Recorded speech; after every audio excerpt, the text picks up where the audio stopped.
यहाँ पर वो लोग आए जिन्हें परमात्मा ने चुना है।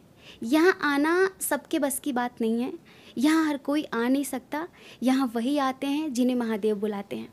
सब लोग ना मुझे चिढ़ाते थे कि अरे ये तो भूत बंगला की रानी है, ऐसा करके, कि कोई तो है, बहुत स्ट्रॉन्ग एनर्जी है, बहुत स्ट्रॉन्ग।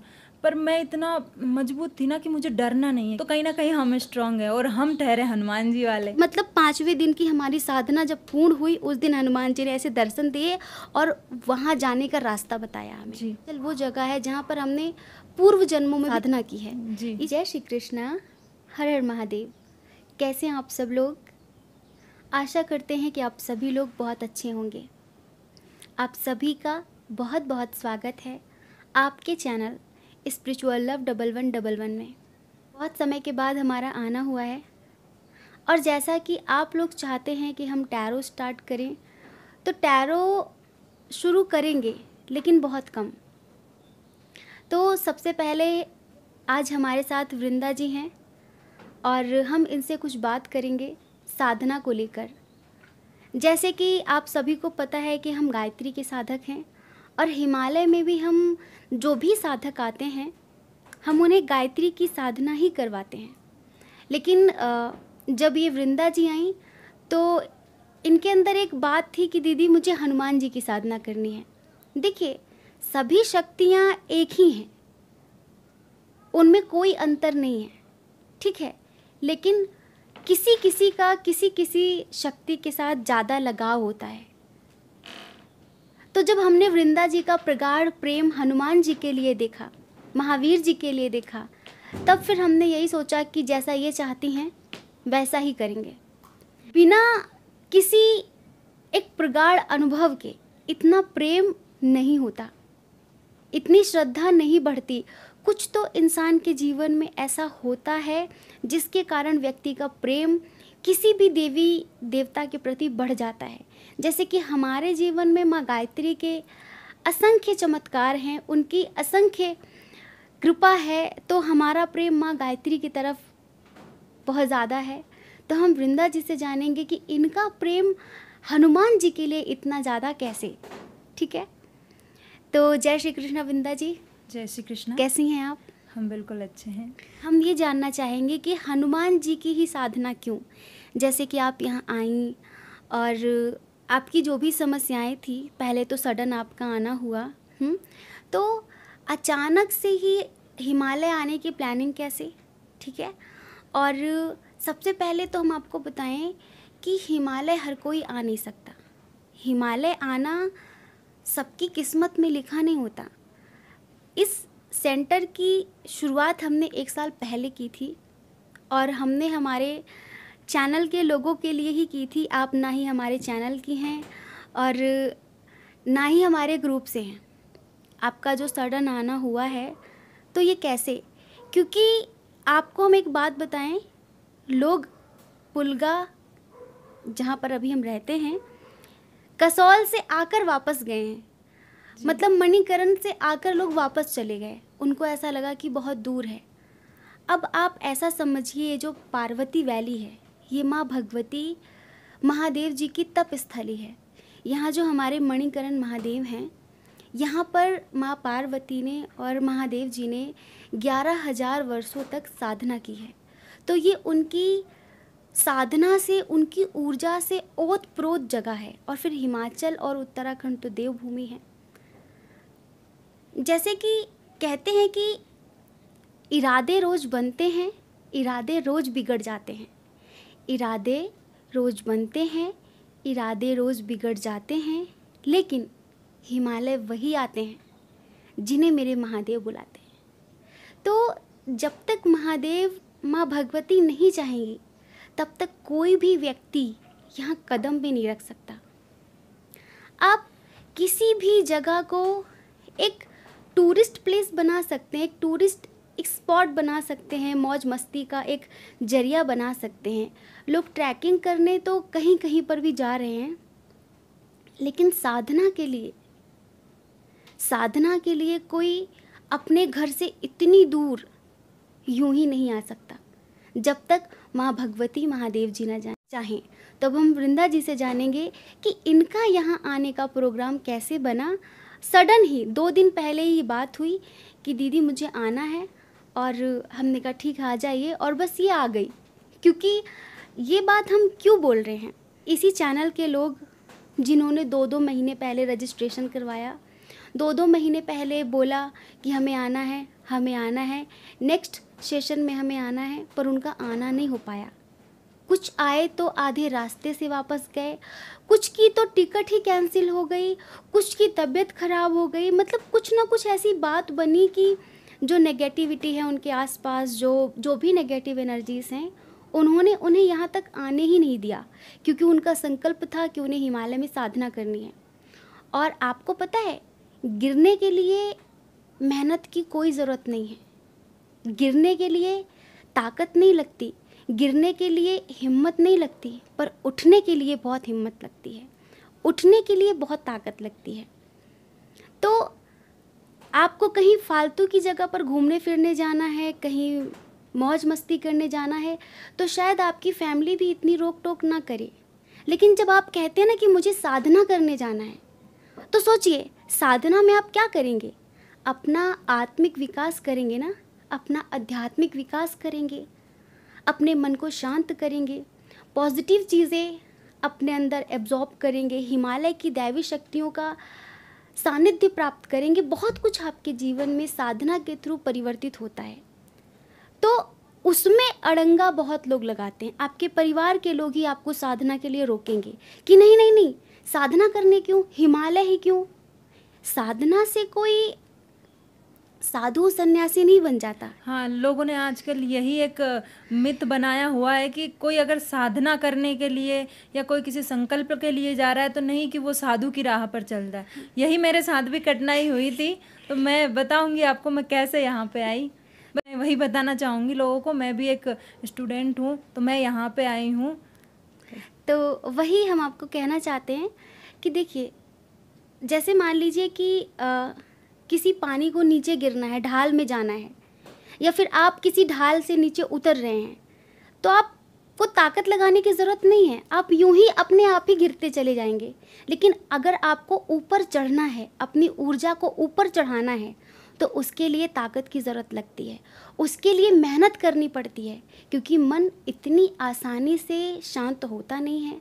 अनंत जन्मों के व्यक्तियों के संस्कार हैं, अन्य असंख्य योनियों से जो व्यक्ति, जो आत्मा भटकी हुई है, तो उसके पास इतने अनुभव हैं इधर उधर के कि इतनी इजीली कोई साधना नहीं कर सकता। उसके लिए आपको बहुत मेहनत करनी पड़ती है, बहुत कुछ करना पड़ता है। तो कहते हैं कि उठने के लिए प्रयास करना पड़ता है, गिरने के लिए प्रयास करने की कोई आवश्यकता नहीं है। पर लोगों का क्या सोचना है कि साधना, ध्यान सब बुढ़ापे की चीज़ें हैं। एक बात बताइए, जैसे कि जो जवानी है, अभी हमारे पास ताकत है, हिम्मत है, हमारा संकल्प स्ट्रांग है, सब कुछ ठीक है, तो अभी हम मौज मस्ती करें, संसार को अपना जीवन दें, ठीक है। और जब हम बूढ़े हो जाएंगे, जब हमारे शरीर में शक्ति नहीं रह जाती, शरीर 5 जगह से आधा टेढ़ा हो जाता है, जब व्यक्ति उठ नहीं पाता, उठने बैठने के लिए मोहताज हो जाता है, वो समय आप परमात्मा को देना चाहते हैं, जब आप किसी काम के नहीं रह किसी गए, लायक नहीं रहते, और फिर आप कहते हैं कि भगवान को भजिए। हाँ। हाँ। जब संसार से आप रिजेक्ट हो गए, तो वो रिजेक्ट ऊर्जा, रिजेक्ट शरीर आप परमात्मा को देते हैं। तो आपने परमात्मा को क्या समझ रखा है कि परमात्मा बहुत सस्ता है। तो परमात्मा को पाने के लिए, संसार से ऊपर उठने के लिए ताकत चाहिए, हिम्मत चाहिए, सुबह जल्दी उठने के लिए भी एक स्ट्रांग संकल्प चाहिए। तो जो अभी जो समय है, इसी में सब कुछ हो सकता है, इसी में साधना भी हो सकती है, इसी में संसार में भी आप सफलता प्राप्त कर सकते हैं, बहुत कुछ कर सकते हैं। जो आने वाला समय है, जब आप वृद्ध हो जाते हैं, वो समय किसी काम का नहीं रहता। तो वही हम आप लोगों से कहना चाहेंगे कि ये सेंटर हमने आप सबके लिए ही लिया था कि हम तो हिमालय साधना करने जा रहे हैं, पर हमें ऐसा लगता था कि हमारे चैनल पे भले ही हम टैरो रीडिंग करते हैं, लेकिन यहाँ पर भी बहुत सारे लोग आध्यात्मिक हैं जो साधना करना चाहते हैं, पर उन्हें कोई ऐसी जगह नहीं मिलती जहाँ पर वो साधना कर सकें। अब देखो, शहरों में साधना करना बड़ी मुश्किल वाली बात है, क्योंकि आपके आसपास का ऑरा कैसा है, आपकी फैमिली के जो लोग हैं उनका ऑरा कैसा है, वो सब बहुत डिस्टर्बेंस क्रिएट करते हैं कहीं ना कहीं। ठीक है, जिस जगह पर आप साधना कर रहे हैं उस जगह की ऊर्जा कैसी है। लेकिन हिमालय हिमालय लोग आना बहुत चाहते हैं, पर उनके पास कोई जरिया नहीं होता, तो वो जरिया हमने यहाँ के लोगों के लिए ही बनाया था। आए भी, ऐसा नहीं कि यहाँ कोई नहीं आया, यहाँ साधना करने आए, और हमें ऐसा लगता है कि यहाँ पर वो लोग आए जिन्हें परमात्मा ने चुना है। यहाँ आना सबके बस की बात नहीं है, यहाँ हर कोई आ नहीं सकता, यहाँ वही आते हैं जिन्हें महादेव बुलाते हैं। तो अब आप बताइए कि आपका कैसे आना हुआ। मेरा पता नहीं, मतलब बहुत दिनों से डिस्टर्ब चल रही थी, या जो आजकल जो नेगेटिव ऊर्जा सभी लोगों में मतलब घर बनाए हुई है, तो कहीं ना कहीं मुझे नेगेटिव ऊर्जा अपने चारों ओर दिखाई दे रही थी। तो पता नहीं, मन इतना अशांत था कि मैंने सब कुछ करके देख लिया। जहाँ मैं रहती थी वहाँ मैंने हनुमान जी के संकल्प भी किए, पूजा पाठ, और कई जगह नेचुरल जगह ऐसे जाना लगी जहाँ मेरा मन शांत हो सके। लेकिन बस उतनी ही देर रहता था जब मैं उस जगह पे होती थी। जैसे मंदिर में गई तो बस मंदिर तक रहता है। तो मैं इतना डिस्टर्ब हो चुकी थी ना कि एक कोई जकड़ रहा है मुझे, ना मैं किसी से कहती थी, हर चीज़ में चिड़चिड़ापन। तो सडनली बस ऐसा हुआ कि मुझे किसी ऐसी जगह जाना है जहाँ मैं साधना कर सकूँ, या मैं अपने आप को शांत कर सकूँ, इस माहौल से एक बार मैं कुछ टाइम के लिए अपने आप को निकाल सकूँ। तो बस ऐसा ही हुआ, और मेरी बस आपसे एकदम से बात हुई, और घर वालों को मनाना बहुत मुश्किल था, बहुत मुश्किल। समझ सकते हैं, क्योंकि मैंने जब पापा को बताया, घर वालों को बताया, तो उनका क्वेश्चन यही था कि साधना के लिए तू क्यों जा रही है, अभी तेरी उम्र नहीं है ये सब करने की। मैंने उनको समझाया मैं मेडिटेशन के लिए जा रही हूँ, कुछ दिन में आ जाऊँगी। लेकिन फिर भी कई सवाल थे सारे घर वालों के, तो बस ऐसे मनाया और पापा मान भी गए। शायद महादेव को यहाँ बुलाना था, शायद कोई शक्ति थी जो मुझे इशारा दे रही थी कि आना है। और मैं सडनली बस प्लान बन गया। मेरा टिकट भी कंफर्म नहीं था, मुझे तो ये भी पता नहीं था कितनी दूर है, कैसे जाना है, टिकट का भी कोई कंफर्मेशन नहीं था। लेकिन सडनली 2 घंटे पहले टिकट भी कंफर्म हुआ और यहाँ आना पॉसिबल हुआ। वरना मैं सच बताऊँ, मैं मतलब इतनी दूर मैं ट्रैवल नहीं कर सकती थी। फिर भी मैं एक अलग ही जोश था, एक अलग ही उल्लास था कि मैं इतनी दूर पहाड़ों में यहाँ तक आ गई, क्योंकि मैंने अभी तक सिर्फ हरिद्वार तक की यात्रा की थी। वृंदा जी, ये भी बड़ी बात है कि आपके माता पिता एग्री हुए, आप उनकी इकलौती बेटी हैं, और जो संसार में हो रहा है उसको देखते हुए ये भी कहीं ना कहीं उनके ऊपर भी दैवी कृपा थी। जो दैवी ऊर्जा आपको यहाँ खींच रही थी, उसी दैवी ऊर्जा ने उन्हें कन्विंस भी कर दिया। ये भी बहुत बड़ी बात है कि आपको बस का सफ़र सूट नहीं करता। जैसे कि यहाँ पर चंडीगढ़ के बाद हमें बस का सफ़र करना होता है, ट्रैवल करना होता है, बहुत दूर है चंडीगढ़ से ये। हाँ, बहुत दूर है, समझ सकते हैं हम। तो आपके पिताजी ने, आपकी माताजी ने आपको यहाँ भेजा, ये भी कहीं ना कहीं महादेव जी ही चाहते थे, क्योंकि महादेव जी, अभी शायद आपकी दादी जी एक्सपायर हुई जी। आपने जैसा बताया वो भी था, बहुत बड़ा रीज़न है मेरा यहाँ आने का। हाँ, कि आप डिस्टर्ब हो गई। और हम इस बात को बहुत गहराई से समझ सकते हैं कि जिन बच्चों का अपने दादी दादा के साथ एक स्ट्रॉन्ग कनेक्शन होता है, एक लगाव होता है अंदर से, तो जब वो दुनिया छोड़ जाते हैं तो बच्चे बहुत ज़्यादा अंदर से किसी को बोल नहीं पाते, पर वो अंदर से कहीं ना कहीं खोखले हो जाते हैं, क्योंकि उनको वहाँ पर एक बहुत बड़ा झटका लगता है कि यार दादी ने कितना कुछ किया या दादाजी ने कितना कुछ बनाया, और इंसान एक पल में सब कुछ छोड़ के कैसे इस दुनिया से चला जाता है। तो हमने असंख्य ऐसे लोगों को देखा है जिनके दादी दादा जब दुनिया से गए हैं तो उनके बच्चों को एक इफ़ेक्ट पड़ा है। और यहाँ पर हमने आपको कोई साधु सन्यासी बनाने के लिए नहीं बुलाया है, हमें तो ये मिथ है लोगों का कि साधना सिर्फ साधु सन्यासी ही कर सकते हैं। हाँ। तो हमें यही लगा कि बच्ची है और वो अभी अशांत है, क्योंकि ऐसा नहीं है हम सब कोई आसमान से नहीं उतरे, हमें भी कभी डिप्रेशन था, हमें भी कभी एंग्जाइटी थी, समझ नहीं आ रहा था क्या करेंगे क्या नहीं। लेकिन इस जगह में इतनी ऊर्जा है, ये जो जगह है ये दैवी शक्तियों से ओतप्रोत है। और फिर हिमालय तो हमारे ऋषि मुनियों की तपस्थली है। आज भले ही लोगों ने हिमालय की भी छवि बिगाड़ दी है, या फिर हम यूँ कहें कि कुछ स्थानीय लोगों ने ही चंद पैसों के लिए जैसे कि चीज़ों को बिगाड़ दिया है। अब हम उनको भी कुछ नहीं कह सकते क्योंकि उनके पास कोई रोज़गार नहीं है, लेकिन शायद जो इंसान और दूसरी जगह पर रहता है वो कभी यहाँ पर आकर देखेगा तो उसे लगेगा क्या है यहाँ पर, यहाँ तो कुछ नहीं है। इजरायली आते हैं और वो पार्टीज़ करते हैं, मस्ती करते हैं, चले जाते हैं। यहाँ तो ये तो एक टूरिस्ट प्लेस है। लेकिन जो एक साधक होगा ना, जो एक साधक होगा, अगर वो मन की आँखों से इस जगह को महसूस करेगा तो कण कण में वो माँ पार्वती की शक्ति को महसूस करेगा। क्योंकि कहते हैं ना कि हिमाचल माँ पार्वती का मायका है। और ये जो जिस जगह पर हम साधना करते हैं और कराते हैं, हम आप लोगों को बता दें, जैसे कि आपने सुना है ना, माँ भगवती की 64 सखियाँ जिन्हें 64 योगिनी कहते हैं। मतलब यहाँ पर आज भी वो योगिनियाँ हैं जो समय समय पर अपना अनुभव कराती हैं। ये जो हमारा फेरी फॉरेस्ट है, हमें तो 1 साल हो गया यहाँ पर, तो हमने पल पल पर यहाँ पर अनुभव किया है कि यहाँ कुछ अलग शक्ति है। हम देखो वृंदावन से हैं, हम 7 साल हरिद्वार ऋषिकेश रहे और हमारी जन्मभूमि प्रयागराज है। हमने व्याकरण की शिक्षा और संगीत की शिक्षा थोड़ी सी बनारस भी ली है।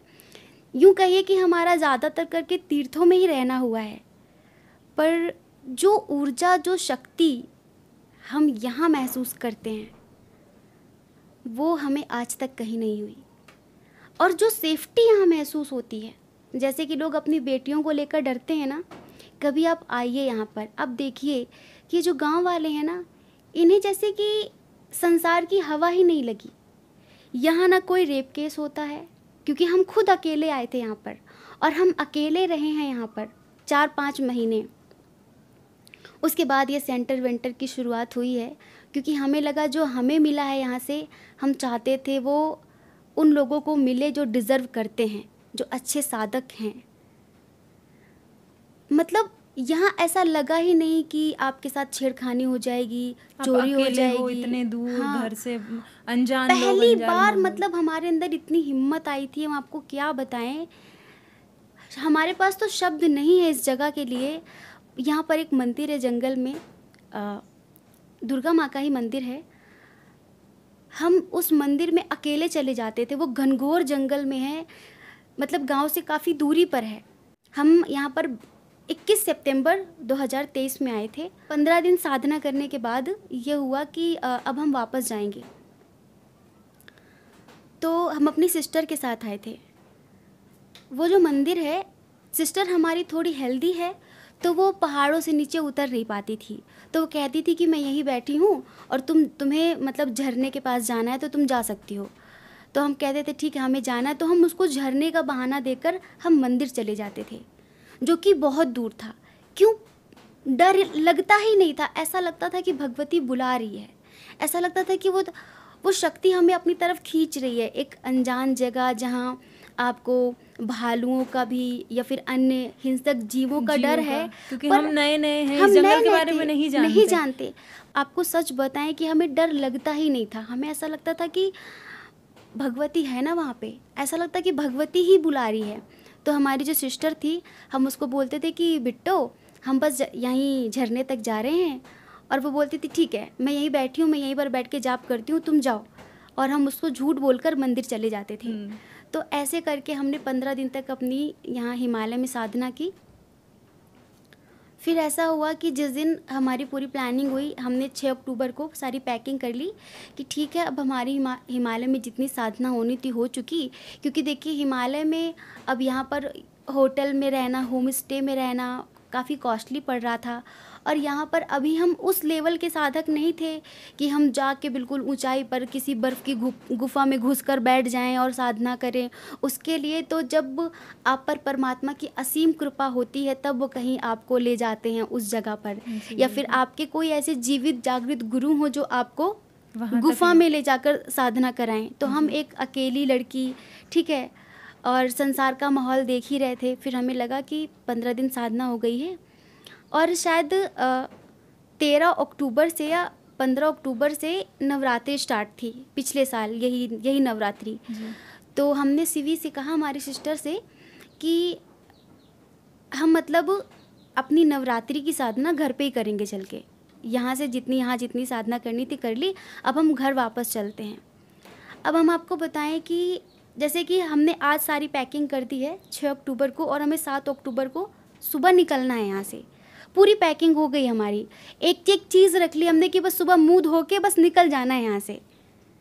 उसी रात उन्हीं भगवती का सपना आया, जिन्हें हम दुर्गा माँ का जो मंदिर है उनका सपना आया, और कहती हैं कि तू नहीं जाएगी यहाँ से। अच्छा।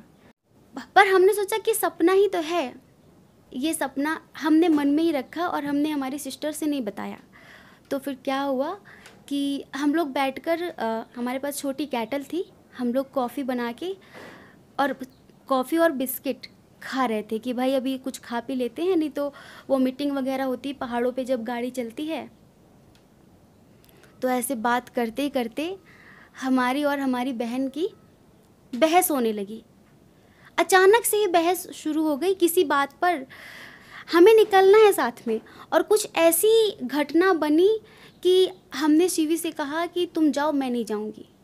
अब देखिए भगवती ने रोक ही लिया, और ऐसा कभी हो नहीं सकता था कि शिवी हमें छोड़कर चली जाए, चाहे कुछ भी लड़ाई हो। ऐसा कभी हो नहीं सकता था कि हम उसको अकेले भेज दें या और हम ना जाएं। कोई ऐसी लड़ाई नहीं थी। हर बहन बहन में लड़ाई होती है, बहस होती है, पर यूँ समझो कि ये हमारी डेस्टिनी थी शायद, या फिर यहाँ की जो दैवी सत्ताएं थी वो हमें जाने देना ही नहीं चाहती रोकना थी, चाहती थी रोकना किसी भी चाहती प्रकार थी। से। पहले उन्होंने सपने में हमें बोला, पर हमने उसे इग्नोर कर दिया।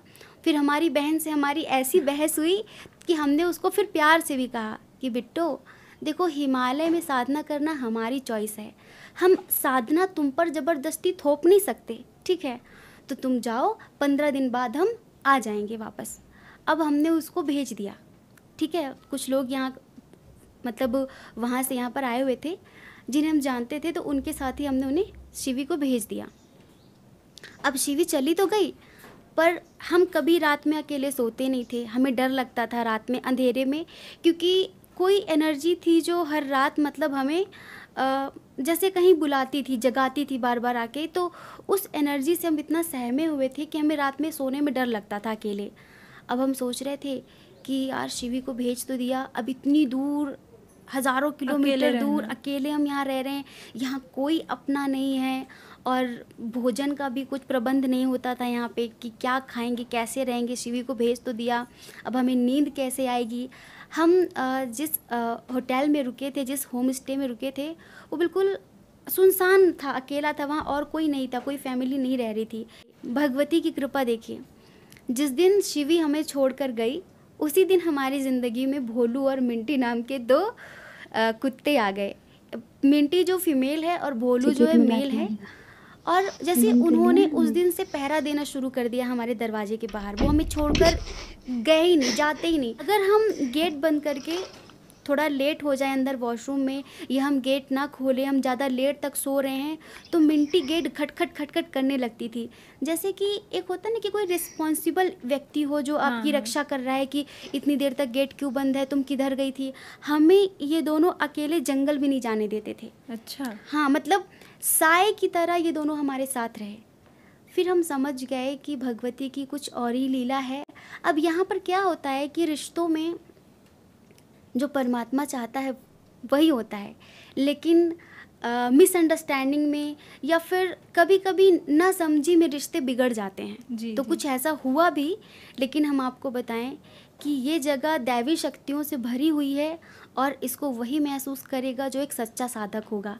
और यहाँ पर जिन दैवी शक्तियों ने आपको बुलाया है, आप भी कहीं ना कहीं एक प्योर सोल हैं, एक पवित्र आत्मा हैं, और आप हिमालय में साधना डिज़र्व करती थी। वृंदा जी, चलिए ये बातें तो हुई, पर आप ये बताइए कि हनुमान जी की ही साधना क्यों? आपके अंदर एक जिद रही कि दीदी मैं हनुमान जी की साधक हूँ, मैं हनुमान जी की ही साधना करूँगी, क्योंकि हम तो गायत्री के साधक हैं, और हम जैसे हमारे ग्रुप में भी अनुष्ठान कराते हैं, साधना कराते हैं, तो गायत्री की ही कराते हैं, और हमें गायत्री का बहुत अच्छा अनुभव भी है।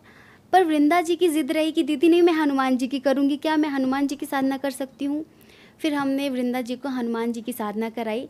लेकिन हम इनसे पूछना चाहेंगे कि हनुमान जी ही क्यों? मेरा जो बचपन है, जो पढ़ाई है, वो मेरी हनुमान जी की नगरी में बीती है। हमारे गुना में हनुमान जी को गुना का राजा कहा जाता है और उनका बड़ा प्रसिद्ध मंदिर है, बहुत पुराना है। हम किसी को पता नहीं कि वो कितना पुराना है। तो वहाँ पे एक मंदिर है टेकरी सरकार के नाम से। तो पूरे जो गुनावासी हैं या जो अगल बगल के लोग हैं, तो उन पर एक असीम कृपा रहती है उनकी। मेरा भी ऐसा ही रहा था, बचपन से आना जाना, भाई बहनों के साथ जाना, दोस्तों के साथ जाना, कोई भी जैसे कोई सेलिब्रेशन होता था तो वहीं जाके हम लोग करते थे। तो एक एक लगाव सा हो गया था, मतलब एक रिश्ता सा बनने लगा था कि हाँ मैं हर चीज़ में उनको कि हाँ टेकरी सरकार, हाँ टेकरी सरकार। जब मैं 10th क्लास में थी तो अचानक से ना मुझे रात में डरावने सपने आना शुरू हुए। तो छोटी थी काफ़ी, घर वालों से दूर रहती थी, तो हो सकता है कहीं कि छोटी हूँ इसलिए कहीं अकेले सोती हूँ इसलिए कहीं अगर ऐसे डरावने सपने आते हों। तो मैंने काफ़ी दिनों तक किसी से बोला भी नहीं है। पर क्या हुआ ना, 11th में मेरी बहुत ज़्यादा तबीयत ख़राब रहने लगी, 11th में और 12th में भी। और मतलब जो डरावने सपने थे वो बहुत ज़्यादा आने लगे। 12th में मेरे साथ ऐसा होने लगा कि अगर मैं दिन में भी सो रही हूँ तो मुझे, अगर मैं आधे घंटे के लिए भी सो रही हूँ तो मैं एकदम डर के उठती थी। मतलब वो डरावने सपने दिन में तक आते थे, चाहे आपके साथ कितने ही लोग हों। तो मैं बहुत परेशान रहती थी, घर वाले भी परेशान रहते थे इस चीज़ से। तो फिर मैंने टेकरी सरकार की ही साधना करनी स्टार्ट की, मतलब हनुमान चालीसा, उनका मंगलवार को उनका व्रत करना, पूजा करना। तो धीरे धीरे वो सपने तो कम हो गए, उनकी कृपा से मैं सही होती गई। फिर उसके बाद मैं अपनी पढ़ाई के लिए इंदौर गई। तो इंदौर में जब हम गए कुछ दिन तक अच्छे रहे, क्योंकि वहाँ जब आप किसी शहर में जाते हो ना, जी। तो वहाँ आपको किसी जगह के बारे में नहीं पता होता है बिल्कुल बिल्कुल। और ना ही आपको अगल बगल से कोई बताता है। क्योंकि ऐसा होता है, या तो आप किसी से पूछते हो तो वो बोलते हैं हम भी अभी आए हैं, बिल्कुल या हम भी किराए से रहते हैं, या हमने ये प्रॉपर्टी अभी ली है। जी। तो ऐसा कुछ नहीं, और अपन वहाँ पे पूछ भी नहीं सकते क्योंकि माहौल नहीं होता एक शहर का कि यहाँ क्या था क्या नहीं था। तो इसी बीच में हमने एक रूम लिया था, मैं और मेरे बड़े भैया साथ में रहते थे। तो उस रूम में ऐसा हुआ था, हमारे रूम रहने से कुछ दिन पहले, या तो 15 दिन या 20 दिन पहले, एक लड़के ने सुसाइड किया था। वहाँ भी वो भाई और बहन रहते थे। अच्छा अच्छा। हाँ, और ये बात हमें बिल्कुल पता नहीं थी और मैंने डरना तो बिल्कुल बंद कर दिया था कि कोई भी चीज़ होगी है ना मेरे टेकरी सरकार देखेंगे। अच्छा, मतलब कि जब से हनुमान जी की साधना शुरू की तो ये सब करने से आपको फ़ायदा बहुत हुआ जी था? बिल्कुल, एक शक्ति आ गई थी मुझ में कि मुझे ना अकेले रहने में, कहीं भी अंधेरा हो या कितना ही बड़ा मकान हो या कोई भी जगह हो ना, मुझे अकेले रहने में बिल्कुल डर नहीं लगता था। तो देखिए, सबसे बड़ी बात यही है कि जैसे कि जब हम पर्सनल टैरो रीडिंग करते हैं लोगों की, तो लोग हमसे कहते हैं दीदी मुझे डरावने सपने आते हैं, मेरे घर में नेगेटिविटी है और मैं बहुत बीमार रहती हूँ, ठीक है। तो अब देखिए, यहाँ पर वृंदा जी इस बात का सबसे बड़ा एग्जाम्पल हैं। यदि आप हनुमान जी की चालीसा का ही पाठ करना शुरू कर दें मात्र, तो भी आपके जीवन में कितना परिवर्तन आता है।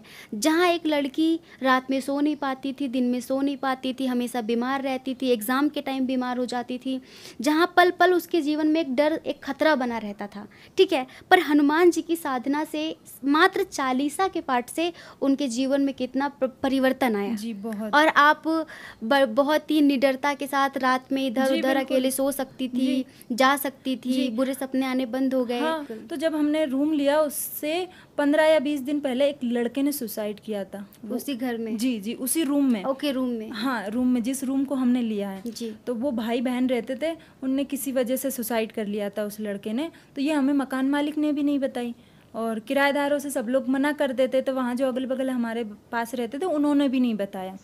लेकिन जब उसका पंखा चलाया था तो कुछ मतलब उसका पंखा सही से चल नहीं रहा था, तो उन्होंने बोला था हम सुधार देंगे, वो तो ऐसे ही कुछ हो गया होगा पुराना। मैंने कहा तो ठीक है। सुसाइड कैसे किया था? फांसी लगाई थी क्या? जी जी, उसी पंखे से हाँ, लटक के? पंखे से। ओह माय हाँ, गॉड। तो हम कुछ दिन अभी रहे। मैं आपको बताऊं, मतलब मेरे जो रोंगटे हो रहे हैं ना, वो खड़े हो रहे हैं। आप बता रहे हो ना, मुझे कुछ फील हो रहा है कि एनर्जी, मेरी बॉडी ना वाइब्रेट कर रही है जो आप हाँ, बता रहे हो। मेरी भी बहुत। कर रही है। हाँ। क्योंकि मैं आपको उस चीज़ को शेयर करने वाली थी जो मतलब मैंने कभी नहीं सोचा था कि ऐसा भी हो सकता है। तो कुछ दिन हुए, हमें महीने 2 महीने हुए, सडनली मेरे भाई को भोपाल आना था। तो वो पहले तो 1 रात के लिए आए, वापस चले गए। फिर उन्होंने बोला कि उनके किसी फ्रेंड की तबीयत बहुत ज़्यादा ख़राब है, तो वो 2-3 दिन के लिए भोपाल चले गए। तो मैंने बोला ठीक है चले जाओ, मैं डरती नहीं थी। तो जब भाई चले गए तो मैं 2-3 बजे रात को सोई। मैंने लाइट बंद की और पंखा मुझे पता है कि मैंने फुल करके सोई थी, मैं पंखे को चला के सोई थी और अच्छे से चल रहा था। और पहले जब भैया रहते थे तब भी हम लोग चला के सोते थे, अच्छे से चल। जब मेरी मतलब 4 या 5 बजे नींद खुली सुबह सुबह, तो पंखा बंद था। तो मैंने सोचा लाइट चली गई है, सो जाती हूँ। और लेकिन मुझे मतलब वो एनर्जी महसूस हो रही थी कि कुछ तो है। पर मैंने सोचा नहीं, तू कुछ भी सोच रही है, ऐसा मतलब कुछ नहीं है। हाँ, मन को हम समझा लेते हाँ, हैं। मैं सोच रही थी कि भैया नहीं है ना, तो मुझे ऐसा हो रहा है, जबकि मैं अकेले बहुत बार रही हूँ। तो फिर मैंने पहले दिन इग्नोर किया। फिर सेम टू सेम दूसरे दिन हुआ। मैं सोई 2-3 बजे और मतलब समथिंग 1-2 बजे मैं सो गई थी उस दिन, जल्दी सो गई थी मैं।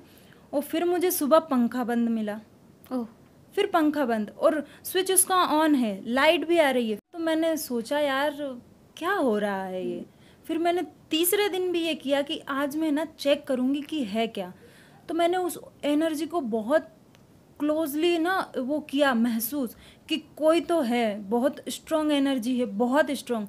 पर मैं इतना मजबूत थी ना कि मुझे डरना नहीं है, क्योंकि कहते हैं ना कि जब आप डर जाते हो तभी आप पे कोई चीज़ हावी हो होती जाती है। है, बिल्कुल। तो मैं सच बता रही हूँ, जिस दिन मैंने ये सोचा ना कि यहाँ कुछ है जो मुझे अपना मतलब कोई भी ऐसी एनर्जी है जो प्रेजेंस महसूस करा रही है, और मुझे ऐसा लग रहा था कि वो है मेरे पास ही है, लेकिन मुझे डरना नहीं है। तो मैंने जब 3rd डे मैं फिर उठ के गई, सुबह हुई, सेम वही प्रोसेस हुआ सेम। तो मैंने ये बात अपने क्लासमेट से शेयर की, तो वो लोग सब डर गए कि यार तू रूम चेंज कर दे, ऐसा नहीं होता, हम लोग भी रहते हैं, तू कैसे रह ली, तूने हमें बताया नहीं, तू हमारे पास आ जाती। तो मैंने बोला नहीं रे, मुझे डर नहीं लगता, वो तो ऐसे ही कुछ होगा। तो उन लोगों ने बोला कि एक बार तुम कुछ करवा लो। उसके बाद मुझे जो किराएदार हैं, वहाँ पे जो लोग रहते हैं, उनसे पता चला कि वहाँ पर किसी ने सुसाइड किया है। तो मुझे पता चला कि वो एनर्जी मुझे मतलब अपनी प्रेजेंस महसूस करवा रही थी। फिर उस दिन के बाद मैंने डरना बंद कर दिया और हम ठहरे हनुमान जी वाले। तो मतलब इन सब चीज़ों से मुझे कहीं ना कहीं ये पता चलता है ना कि हनुमान जी वाकई मेरे साथ हैं। बिल्कुल, बिल्कुल। मैं बहुत सारे मेरे एक्सपीरियंस हैं हनुमान जी को हाँ, लेकर। बहुत सारे। मतलब एक ऐसा है, मेरा हाथ उनने पकड़ा हुआ है। मतलब मेरी लाइफ में कुछ ऐसा भी हो रहा है ना कि नहीं, कुछ सही हो ही नहीं रहा है, तो मैं ये बोलती हूँ आप कर रहे हो ना, मुझे ज़रूरत ही नहीं है। कहते हैं ना कि मैं तो आपके हाथों की कठपुतली हूँ, जो बिल्कुल, आप कर बिल्कुल। रहे हैं मुझे उस रास्ते पे चलना है, और जो आप करेंगे मुझे वो स्वीकार है। हाँ, तो मैंने बस अगर कुछ ज़्यादा ही विपरीत परिस्थितियाँ आ रही हैं तो ऐसा नहीं कि भाई क्यों, मुझे पता है कि अगर बुरा करना है तो भी आपको करना है, अच्छा करना है तो भी आपको करना है। देखिए, कभी कभी जो चीज़ें हमें बुरी लगती हैं, हमें ऐसा लगता है कि बुरा हो रहा है ये, तो आज आपको लगता है कि ये बुरा हुआ, लेकिन आगे कुछ सालों बाद आपको पता चलता है कि ये होना बहुत ज़रूरी था। जी जी। कभी कभी कुछ बुरी घटनाएं हमारे जीवन में अच्छी घटनाओं को क्रिएट करने के लिए होती हैं। कभी कभी कुछ बहुत बुरा कुछ बहुत अच्छा होने के लिए होता है। जी। तो इस वजह से जब एक बार हम परमात्मा को अपने आप को समर्पित कर देते हैं ना, तो फिर हमें चिंता करने की वास्तव में ज़रूरत ही नहीं रहती, क्योंकि हमें पता है कि जिससे हमने समर्पित किया है वो हमसे भली भांति बेहतर तरीके जानता है कि हमारे लिए क्या सही है, क्या गलत है, और वो वही करेगा जो हमारे लिए अच्छा होगा।